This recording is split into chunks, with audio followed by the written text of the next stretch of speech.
Good morning, friends and neighbors of the Hateville channel. Dewey here. It is Sunday morning and it's absolutely beautiful. It's sunny, not a cloud in the sky.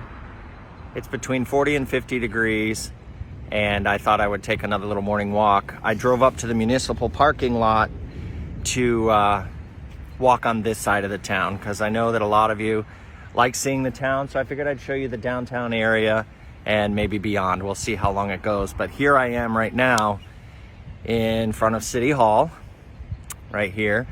And I'll turn left here. You can see the Hoyt Smith Recreational Center. Hi, Sandy Carroll. And then on the corner, this will be new to a lot of you. These are new townhomes that were opened. They're called the Clyde because Clyde Hensley used to have a radiator shop there, or an automotive shop of some sort. So when the developers were deciding what to name this, they reached out to me and I gave them a list of names, and one of them was the Clyde in honor of Clyde Hensley. And so that's what they named these condos there. All right, this is, we'll cross the street here. This is the Korean War and the Vietnam War Memorial. Good morning, Robin Sims. We're just taking a beautiful walk this Sunday morning in Hayfil.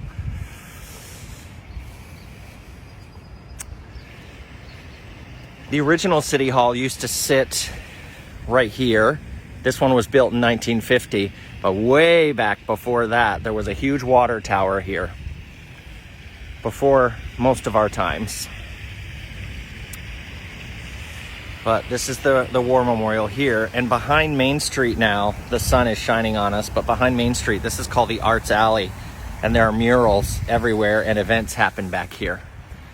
This is the back of what used to be the old A&P. It's been divided up. It is now Drip Coffee and a restaurant called Volare. You all will remember this little stretch. 1939, I think, 1939 it was built, added on to this, which was built a year or so before that. I know in the 60s that was a laundromat. Somebody told me at one point it was a video game shop. I know the murals are great, Melissa. I wish I could show them to you better, but the sun is in a weird spot. The Hayville post office used to be in here back in the 30s or 40s. This is a barber shop. It's been here forever, since 1944. This has been many different things, and it's empty right now. But this is just a little building right off of the main drag here. This is the back of what was originally the Hateville Bank and eventually became the Hateville Drug Company. There's a nice big mural by a fellow named Shannon Lake. Good morning, Leslie. Good morning, Beverly. Thank you for joining in again. We're at the intersection of North Central and North Fulton. You all will recognize this. The Hateville Depot Museum, which opened as the Hateville Transportation Museum on September 21st, 1980. So it's Sunday here in Hateville, and this much has not changed. Sunday in Hateville means very, very quiet. There's some people there going to Drip Coffee. So you all remember this train bridge to get you up and over the track safely. This was built in the summer of 1981. And now it's hard to tell because the sun is right in my eyes, but an artist was commissioned to put color on it. There's a lot of beautiful color. So I'm gonna walk up so you can see. I'll try to do this.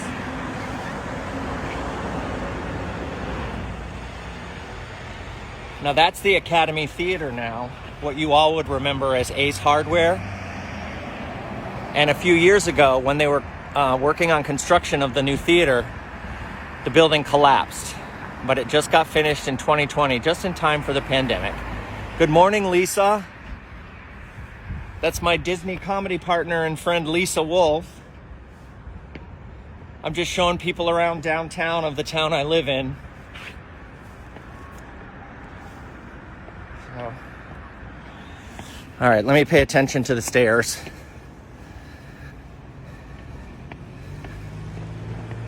So here we go. So yeah, that used to be Ace Hardware. And now it's the Academy Theater.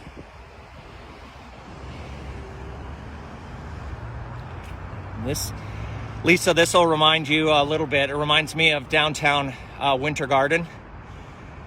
The only difference is the train tracks that run down the middle, they're still functional. Unlike in Winter Garden, when those closed, the town had a whole rebirth because of it. But this is downtown Hayfille.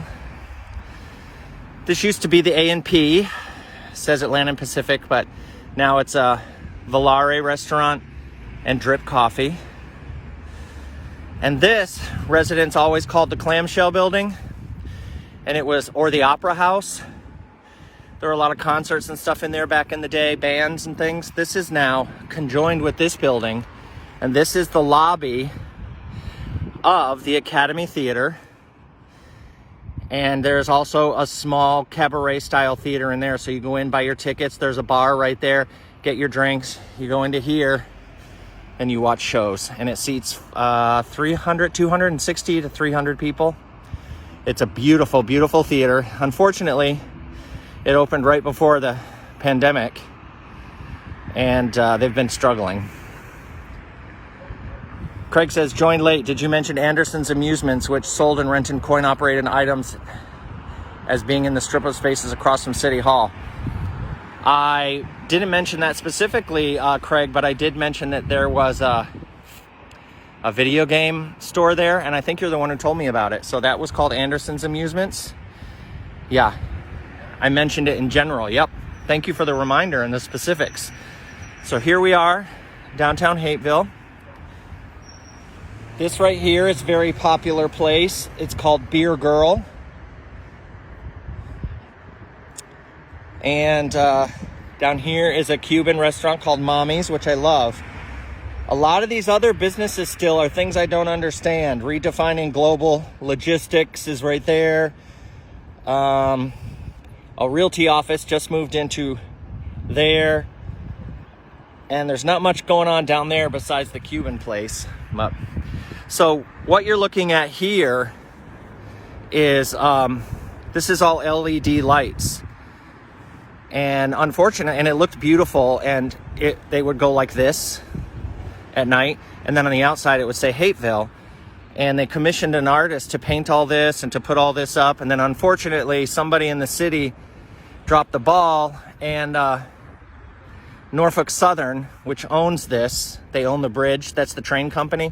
They own this, and all this. They worked with them, but somehow this got missed, and Norfolk Southern was like, you have to take that down. I don't know why, I don't know the details. I'm bummed about it, because it's beautiful at night. Hi, Vicky Bain. Hi, Jack. So this building, you all remember, a long time ago, it was built as a bank. And then for a long time, from 91 until just last year, for about 30 years, it was a restaurant called Cafe on the Corner. Now it just sits empty. And we'll go back down. Now what's interesting, a lot of you may not know this right here. This is called Depot Plaza because the train depot is right there. But when Hateville was chartered as a city and laid out back in the 1870s, around 1875, when Samuel Hape came to town and they laid out the town. The reason the town is named after him is because there were a lot of founding families, but he is the one that convinced the railroad at that time to put what's called a flag stop right here. And then 15 years later, they built the train station. So that's how the town really started, is that the train station, you have a train station, you have a town. So what they did was they plotted out 1 mile in every direction from this train station. And that was originally Hateville. This was literally the middle of a 1 mile square plot of land that was Hateville. And so the original city park was called Depot Park. And it wasn't just this little plaza. It was all the way over to here and took up all this land where the post office is now.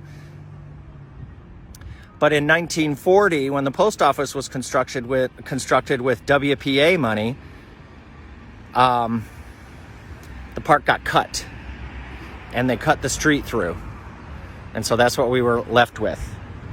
We'll walk down there and I'll show you what the Depot Plaza looks like now. It's lovely.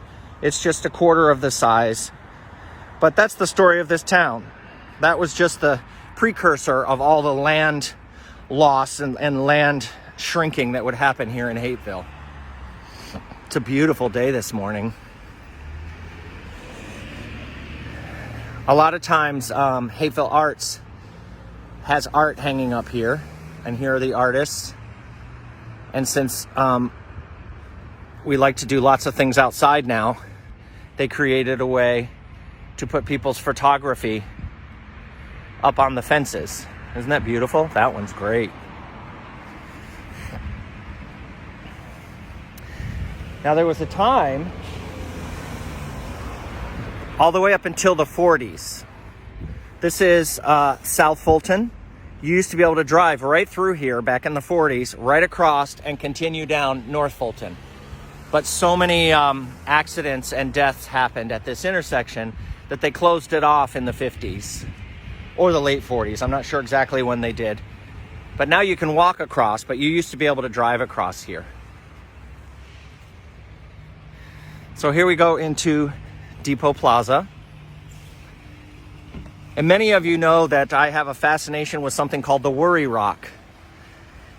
And the Worry Rock sat here in Depot Park, right about here, right about where the fountain is. It sat right here from 1938 on for decades and decades and decades. And then when they renovated and created Depot Plaza, right here at the east end of the train station, they moved the Worry Rock. And sometime I'll tell you more, but I'll tell you a little about it in a minute. But here in Depot Plaza, there's some lovely art. Look at this beautiful stained glass. Hi, Carl. Thanks for being here. And then back in the early 2000s, when Ford Motor Company went away, the city had to rebrand itself in some way. So they rebranded themselves as Hateville, a home for the arts. And one of the first projects they did was to commission artists to create these butterflies. Here's one of them. And they're all over the downtown area.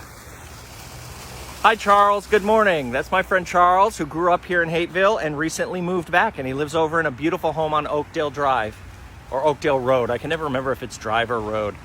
There's another butterfly. And another one.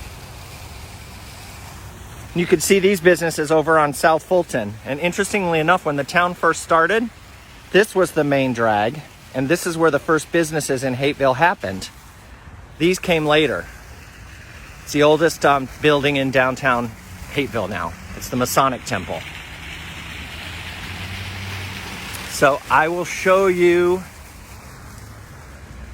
the Worry Rock, which was placed here as a promotional tool January 1st, 1938. It was dedicated by the governor of Atlanta and the mayor of Hateville.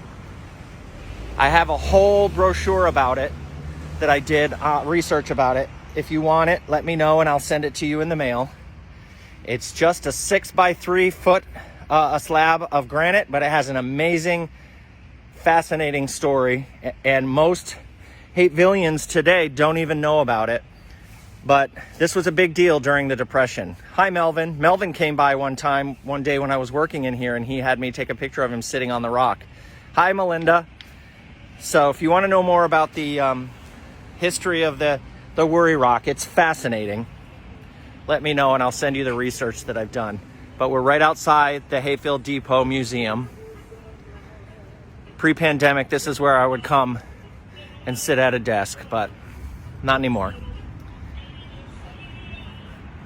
Let me go over here. We'll cross properly.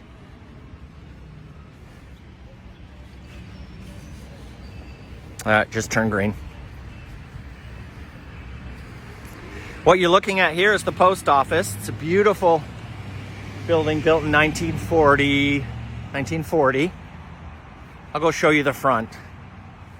I can only imagine, those of you who lived in town as kids, how many times your parents sent you to the post office to pick up the mail. It's beautiful. Beautiful building. All the original post boxes are still in the main lobby. And down here, a lot of people miss it, but here it is. They've cleaned out around it, thank goodness. Here's the cornerstone. In 1940, the Postmaster General was Frank C. Walker. John Carmody was the Federal Works Administrator. Engelbert Reynolds, Commissioner of Public Buildings. Louis A. Simon was supervising architect, and Neil Mellick was supervising engineer.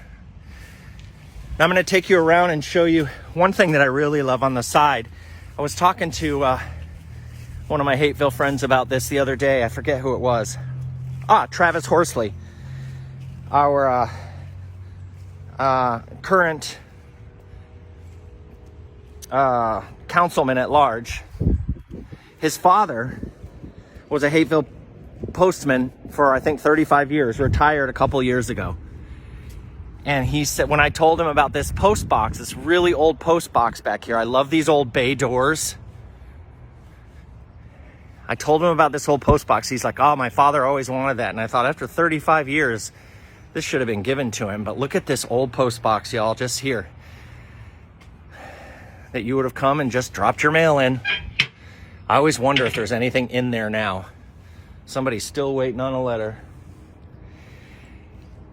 And then we also had conversations about how there used to be a bomb shelter in the recreation center. And I have heard from Travis and others that there was a bomb shelter right down there as well.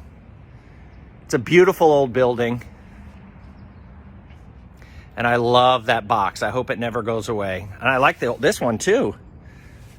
It says you can, it actually says not for post on it, so they don't want you to put anything in it. But when I first moved to town and I was taking a walk, one of the first things I took a picture of were these little bay doors. I just love them. Here's the back of the Hateville United Methodist Church, which used to have a congregation of thousands, y'all, like 3,000 to 4,000 people attended this church. Now I think maybe they have 50. The entire thing is just this empty monolith. There's a charter school in here, but they're closed, a middle school. I hear this was their last year and they're closing.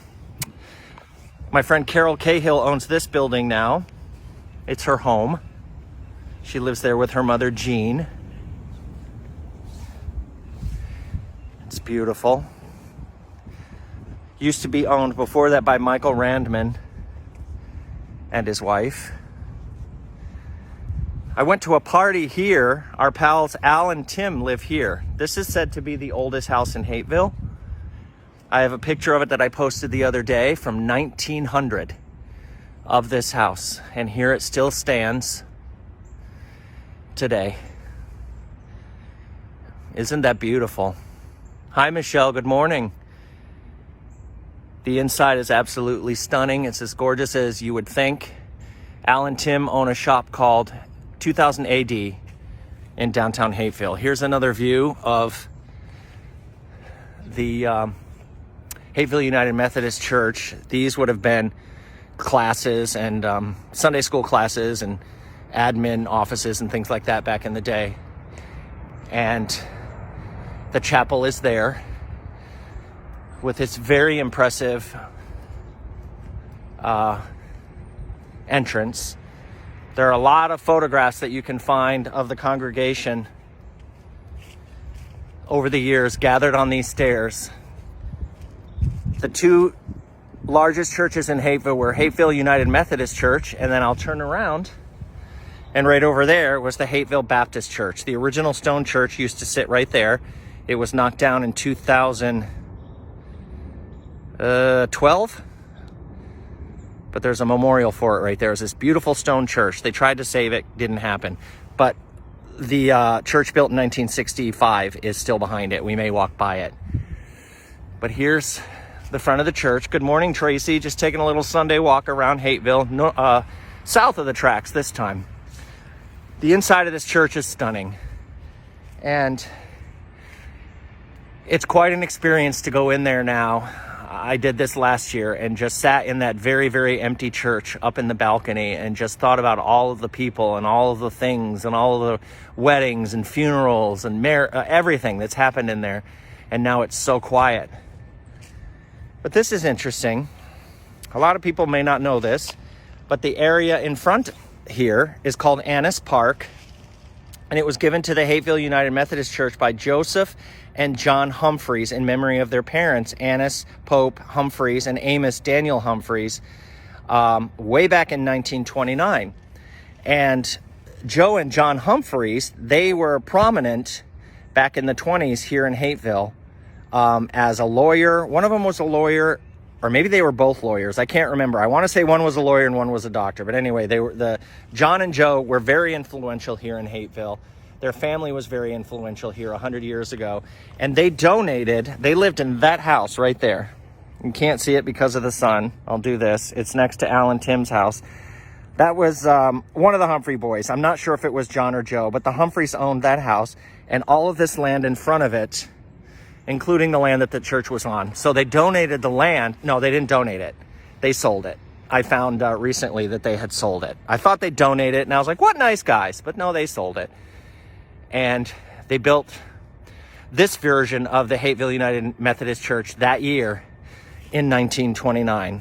So they gave this land, all this land, sold it to the church. There was already a small church here, but they didn't own the land.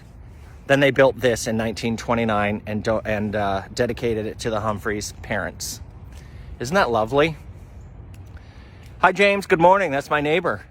Tracy says, I grew up in that church. I am sure that you have wonderful, amazing memories of this church. It's just such a beautiful, beautiful building. And I can only imagine the wonderful memories that you had here, Tracy. It's a lovely place. I wish there was a little more activity here, but times change and people have moved on. But hopefully this will find a new life at some time. It's not like there's nobody here, but it is Sunday morning and you can see how quiet it is. There are a few cars down there. They do not, from what I understand right now, they do not hold any services there. There's a little chapel in there somewhere, and they hold their services in there just because keeping that thing lit and heated and all of that is expensive. But see, when you had 6,000 congregation members that were tithing, you could afford to keep something like this up. Good morning, Jessica Hemming. But now, not so much. But it's still a beautiful building. Beautiful, beautiful building. You turn around, there used to be homes all the way down the stretch of Atlanta Avenue along College Street, and there still are. They're just very different. This is now called Asbury Park, and these are condos, townhomes in Asbury Park. So I'm going to go this way to show you the church. But this is the back of the condos here at South Fulton and College Street. Now, this side of the tracks and this area over here in Hateville, this entire area over here, this was the original developed neighborhood of Hateville, Ward 1. John Humphreys, or Joe Humphreys, one of the guys I just mentioned, him and one other guy, I want to say Hape, but I could be wrong on that. I always forget. But two prominent businessmen. They created the very first development company here in Hateville called the Hateville Land and Improvement Company. And they're the ones that came over and laid out all the streets over here, sold lots, and created the first neighborhood called Ward 1. This area is now called Asbury Park, and you can see all the new development here right across from the street, from the church. Looks very different than back in the day. But this was all single family homes built in the 20s and 30s back in the day. Now this big empty lot, I've done a post on this before. If you go to the Hateville channel and search Baptist Church, you'll see pictures, I think I posted, of the original church that was right here, and it was attached. You see this little indentation right here? The big stone church was right here. And that was here, gosh, well, when was that built? I want to say 1912. It lasted maybe 1920. It was a big, beautiful stone church. And now they have a memorial over there that shows what it looked like. Beverly says, heartbreaking. The old sanctuary was a gym when I was a kid. I grew up going to Hayfille First Baptist, and we were married there in 1987. Wow. So you're saying this building was the gym? The old sanctuary was the gym. In the Depot Museum, we have a piece of stone from the building. I know they tried to save it, they being some select people in Hateville, but there were other people that just wanted it gone. They said it was too costly to try and save it. But I'll walk over and show you the memorial. Good morning, Dee. It's a beautiful lot, and I wonder what will eventually end up here. Probably more of those. But here it is. This is what the original sanctuary used to look like. First Baptist Church, Hayfield, Georgia. Oh, here we go. The church was constituted in 1884.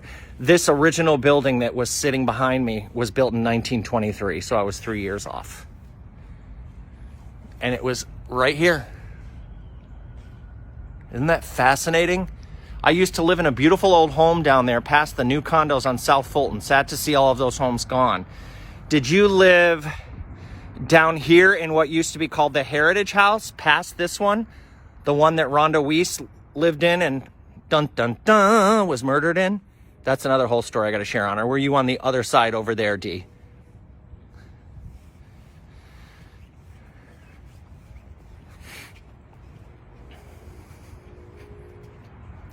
Family Life Ministries, by the way, they're in the basement here now. They supply food and supplies to people in need. These homes were built, that was the Humphreys home. These homes back here, I forget who it was. I'll have to look again, but somebody wrote to me and said their grandmother was the one who contracted to have these 3 homes built back here back in the 40s, and she lived in one of them. The stone church looked very much like that, but even better, even older stone than that. But here's the entrance to the First Baptist Church office. Charles says, my mother married her first husband in that old sanctuary in the 50s. Pam's father, right there. Wow, I love these memories. Hello, Melanie. Yesterday when I was taking a walk, we went by Melanie's house and she was having a driveway dug out or something out front. You remember when we were down on Parkway Drive, y'all? And that truck was right out there? That was Melanie's house. Cody Rowlett used to live in that house when he was a kid, he told me. Don Miller says, Jeff Foxworthy lived down in that neighborhood, but the house was torn down. That's what I thought. I figured he lived in this part of town. Look how beautiful. I took a tour in here the other day. The secretary took Douglas and I into the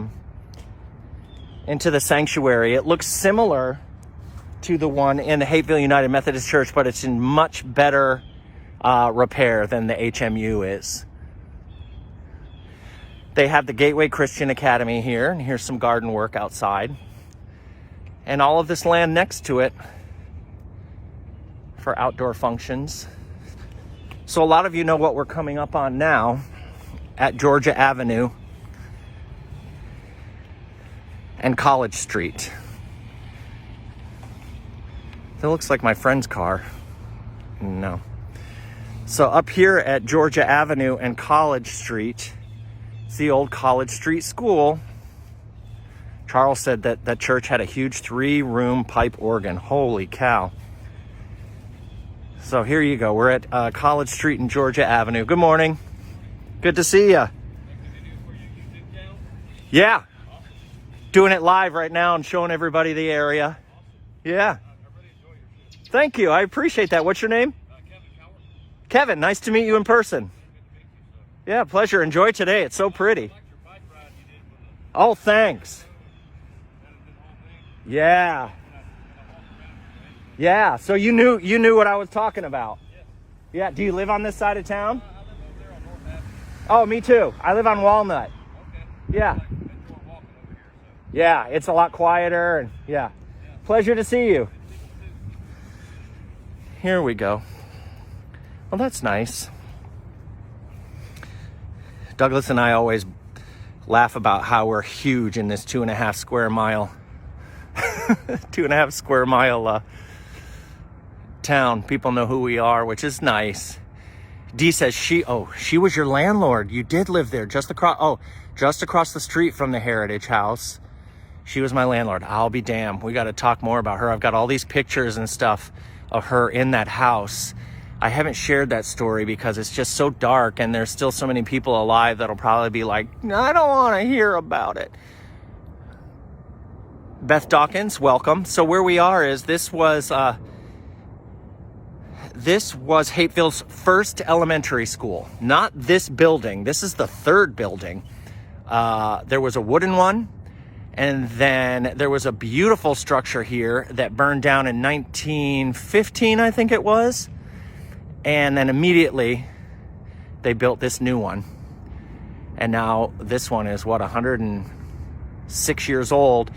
It is now condos.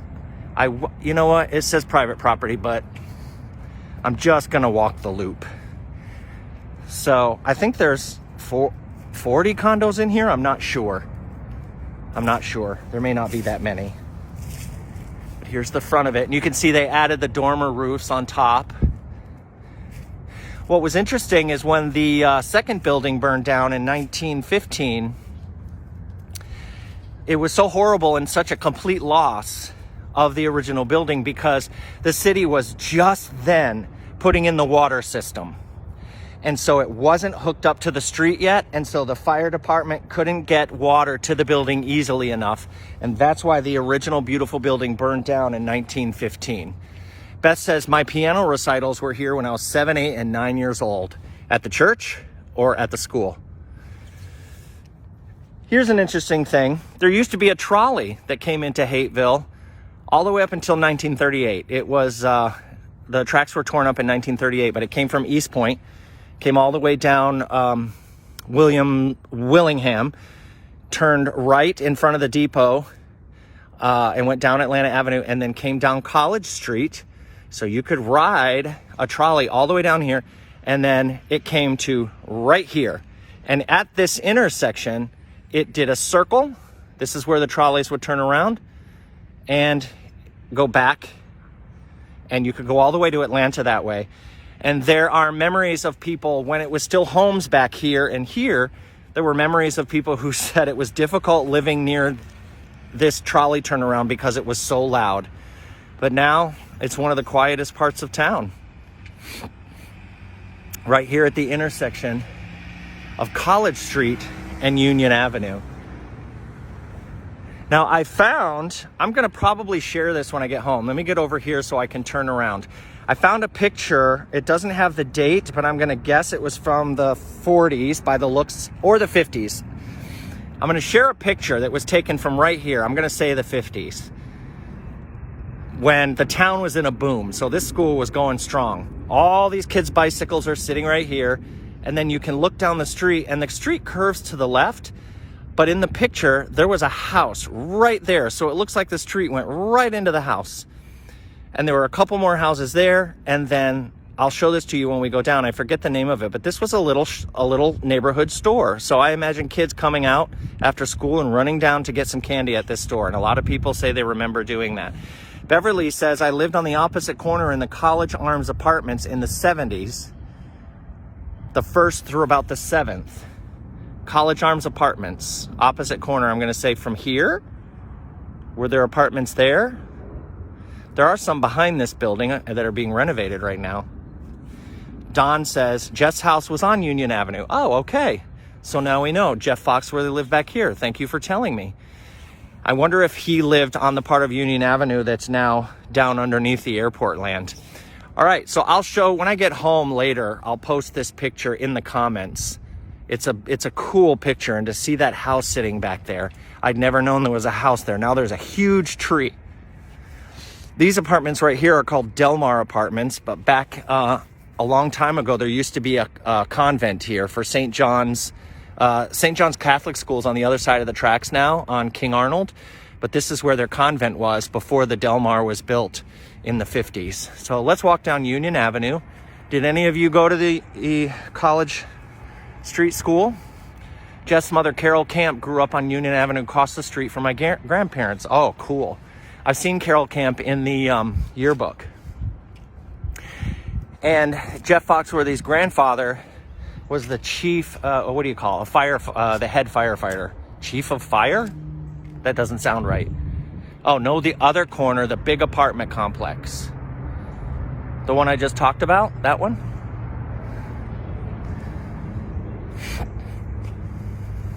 Del Mar. Oh, okay. Yep, this one. There used to be a convent there. So here's the back of the school. And I love this house here. I would imagine the person who owned the little neighborhood store lived in that house. Such a cute little house. Hear the airplanes, everybody? Gosh, I love that little house. Yes, indeed, Pam. Carol is Jeff Foxworthy's grandmother, not the mother. Okay, thank you. So her husband was the one that was the fire chief. Fire chief, that's what I wanted to say. Beth says the Allens, JJ's kids, went to Collins Street. Yep, the Allens, everybody. JJ Allen, he was a well-known photographer here in town. The Del Mars were College Arms back in the day. Ah, thank you. College Arms, okay. And Charles says, no, Mary Camp is the grandmother. Gotcha, thank you. Pam beat you to it. Bob Ridley, hi, my friend. He says, I went to College Street School and to the little store nearby. This is great. Thanks for this. You're welcome. Here's the little store. I'm just thrilled that it's still here. Can you imagine living at 3624 right across the way? A fella named Jacob Dewey lives here now.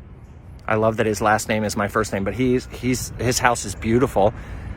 And right across from there, imagine, I need bread, I need candy, I need something. And you just walk out and go there. Isn't that lovely? And it just sits there thinking about its past. And from what I understand, right here at one point, there was a grocery store as well. A larger grocery store right here. Pam says, my grandmother lived on Union Avenue in the 60s. So, I'll post the picture, but it's so interesting that there used to be a house sitting catty corner right here so you could see it straight on from down at the end of the street. I was so confused when I saw that picture. I was like, how is that house in the middle of the street? And then I realized, oh, there's a big curve here. Pam says, Charles Thomas, that is correct. Sorry. Now, this is my favorite part of town because, look at, there are little places that survived. I'm not sure a lot of this is going to survive much longer because this entire area is slated for development. They released it early this year, an aerial view that shows this whole area and how many townhomes the developer is coming in, and like almost all of this empty land is going to be taken up. And again, a lot of people are thrilled about it. And I know the city is happy about it, but me not so much. You know, it means taxes and that's good for the city, but I love walking over here and thinking about what used to be, but that's progress, y'all. So there are a few along Union Avenue